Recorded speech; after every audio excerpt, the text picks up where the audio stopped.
Metal Jesus Rocks here, and today I want to talk about the Apple iPad. Now, the reason why I want to do that is because by far my most popular videos on YouTube are about the Apple iPad. And the number one request I actually get is to do more videos about it. And so I know this is a gaming channel and I will focus on games, but I also want to, sort of give people an idea what it's like to live with this computer. It's actually probably my main computer at this point. It doesn't do everything perfectly, but I use it for a lot. And I know it pretty well. And thought it might be kind of cool to sort of show you very quickly all the different types of apps I use. So this is going to be a lot of apps very quickly. I'll put more detail in the notes if you're interested in a particular one. But I also should say that I'm not trying to sell you on the Apple iPad. I don't work for Apple, but I've been using computers for a long time. I started with DOS. I actually started with the Commodore 64 and moved into DOS, and then Windows, and now I'm up to Windows 7, and I've used Macs, and I even have an Ubuntu Linux machine in there. So really familiar with computers, and I like this a lot. So I kind of want to sort of talk about some of the good and the bad things about it. So let's go.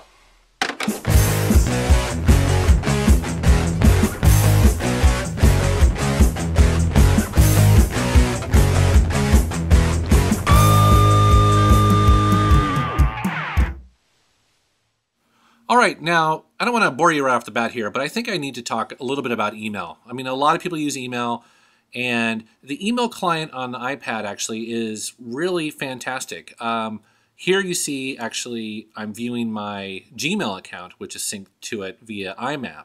And in landscape mode, the iPad works really well. You get attachments, you get all the images and everything that you would expect. Next up, one of my favorite apps for the iPad is a to-do list. And I'm the kind of person that if I don't have something on a to-do list, even my own mother's birthday, I will forget it. And so, sorry mom, but it's true. So I put everything into a to-do list. And the one on the iPad is fantastic. Now, I had to pay a little bit of money for this app, but it's totally worth it. I mean, I put things in here like when to take out the garbage, whether it's recycling or whether it's yard. Even when people borrow stuff from me, like games, I put in here to remind me a month from now to, say, hey, are you still playing that game? Things like that. This is a fantastic app. Now, along with a to-do list, I actually really rely pretty heavily on a calendar application. And what I like about the iPad calendar is that it syncs perfectly with the free Gmail Google Calendar, which I use a lot. And actually, I use it because my wife can see it as well as mine, and so it's perfect for that. So here you see the map tool, and this comes with the iPad automatically. What I like about this is that it's pretty easy to sort of pinch and zoom. It actually can pick up your geographic location automatically. So if you are on vacation and you want to see what good restaurants are around you, this tool can be pretty handy, especially if you're not used to the stuff around you. We actually used it when we went to Eastern Washington recently. Now, I am terrible at math, so I rely heavily on calculators, and I love the free calculator on the iPad. It actually does way more than I need it to, but, it adds, subtracts, and it can calculate a tip, so it's good. So the photo application that comes with the iPad is actually pretty nice. Here you're seeing some European photos that we took in 2007. And, it's a photo viewer, but it works really well. You can pinch and zoom, and it's actually pretty fun to put it on a table when your friends or your family come over, and you just slap it down, and people just sort of naturally take to it. It's pretty easy to figure out, and they look great. Now, I know it's pretty dorky, but I actually really like weather applications, and I don't know, every morning I just want to check and see what the weather is supposed to be for today. So browsing the web is pretty important for any computer, and the iPad does it pretty well. Here you're seeing me open up a couple pages that I have, and I gotta say, actually, my bookmarks are pretty much the same on the iPad as they are on my main laptop. The difference is that it doesn't support Flash. Now, for some people, that's a really big deal. They like to play Flash games, or maybe they want to use Hulu a lot. For me, actually, it's not really that big of a deal. I'm not quite sure what the big problem is. I guess I don't see certain ads as much, which frankly I don't really care. And most of the games that maybe I would miss out on are available on the App Store for either free or just a couple bucks. So I don't really feel like I miss it when I'm using this tool. Now here's a really cool application called Pulse, and basically what this does is this takes the RSS feeds from any website and builds them out automatically into this sort of magazine style for you, and it updates every time you run it. And so for instance, here you see some local websites that I do, some music websites, some gaming websites, and this is a really convenient way to sort of just quickly browse those, in a sort of new and interesting format. And plus it has over on the right hand side, you're seeing there, the ability to switch over to actually a web view. So for instance, if it's an article that you're really interested in and you want to sort of see in its natural view, it'll switch to the Safari view here, and you can zoom in and zoom out just like you normally would. When I'm commuting back and forth on the bus to work, I actually watch a lot of videos on here. And here you'll see that, I've got an episode of Top Gear on here. Basically what you do is you just use an application called Handbrake to convert them over. And they work really well. They look great, sound great. Very fast, 2 corners to go. The YouTube application that comes on the iPad is actually fantastic. I actually watch most of my video subscriptions this way. It just lays them out really nicely, launches really quick, and there's no ads. It just seems like it's perfectly sort of designed for the iPad and its resolution. And I have actually no complaints about it. I like it a lot. So I am a closet comic book fanatic, and my wife would kill me if I decided one day to start collecting comics and filling up our empty closet space with this stuff. But instead, I have the iPad, and there are fantastic comic book readers on here. And this is one of them. It's called Comic Zeal. It allows you to put your own comics on there. Or you can get the Marvel comic reader, which is even better. This comic reader gives you the option to auto-zoom into panes and read it in a very sort of natural way. This is a fantastic viewer, and the comics are reasonably priced. I've actually bought many, many of them. And it's just one of my favorite things to do while I'm commuting on the bus.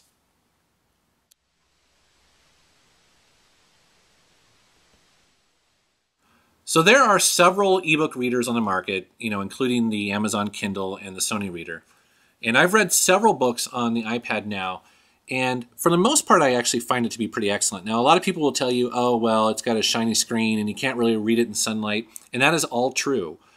For me, however, I'm not really reading books out in the sunlight like at the park or something. For me, I'm always inside, or I'm on the bus, or I'm at work, and it's just not really an issue. And the fact that I can see things in color and browse the web and play games and watch videos, it just kind of overweighs that fact that, yeah, I can't view it in sunlight. So another reader I like a lot actually is called the GoodReader. And what's really special about this reader is that it allows you to put pretty much any kind of file that you want on it. For instance, here you're seeing the BioShock art book.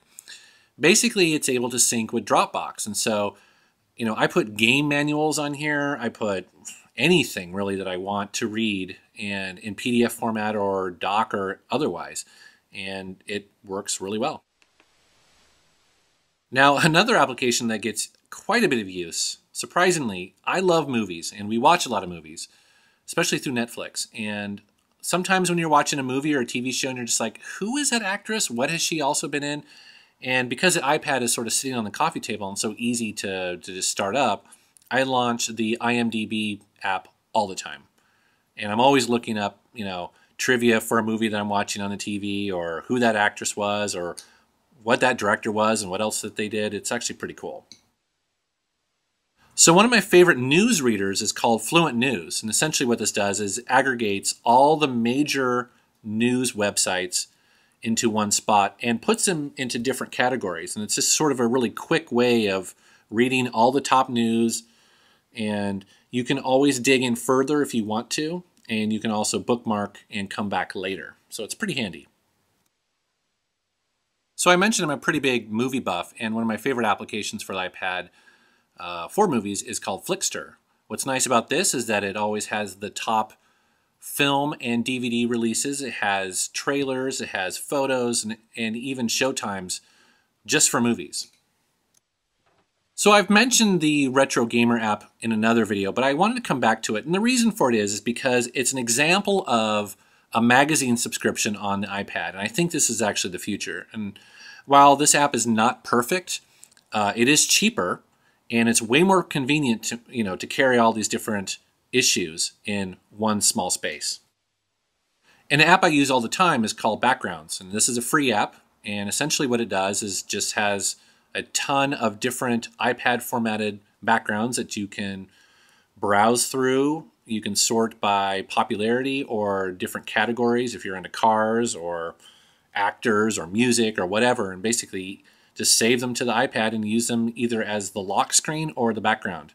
And if you see a background or lock screen on my videos that you like, it came from this application. Next up is Dragon Dictation. Check it out. This is the Metal Jesus. I am recording a video podcast for the internet, period. It fucking rocks, exclamation point. So what's amazing about this application is that, frankly, it works really well, as you can see here, and it's completely free. I've actually used this to do some of my video reviews.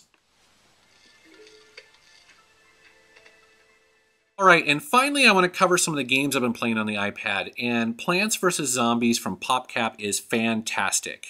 And it's totally designed for multi-touch. You can see here I'm able to sort of grab these little sunlight beads here really quickly.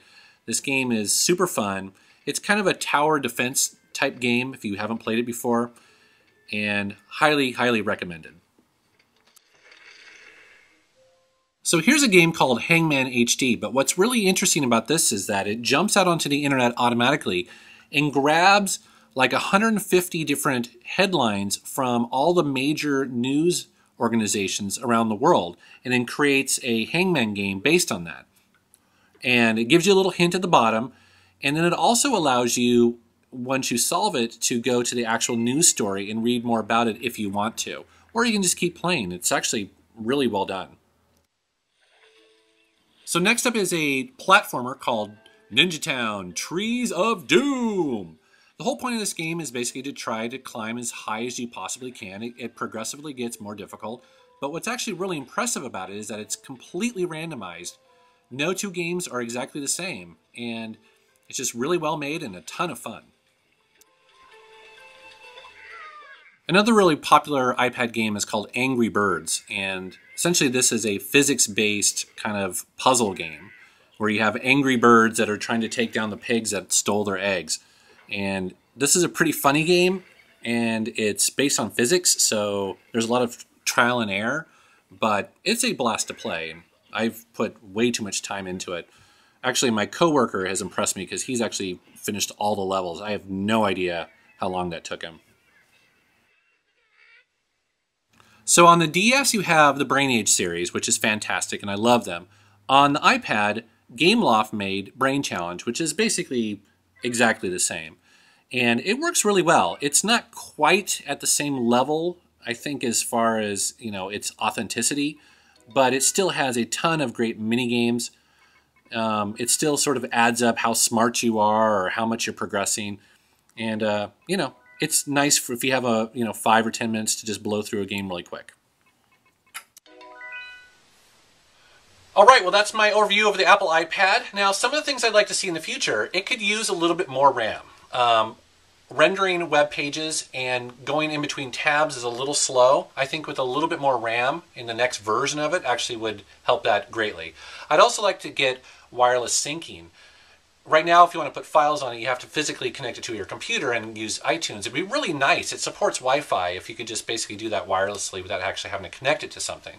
Also, it needs the ability to print, especially for people who use it for business. Now, there are some third-party apps that you can download for like $1, which will give it that ability, but Apple really should support that. Supposedly, there's going to be a new version of the operating system that comes out for it just in a couple months. I probably will update the video at that time and talk about multitasking and things like that. Thanks for watching. Thank you for subscribing. Take care.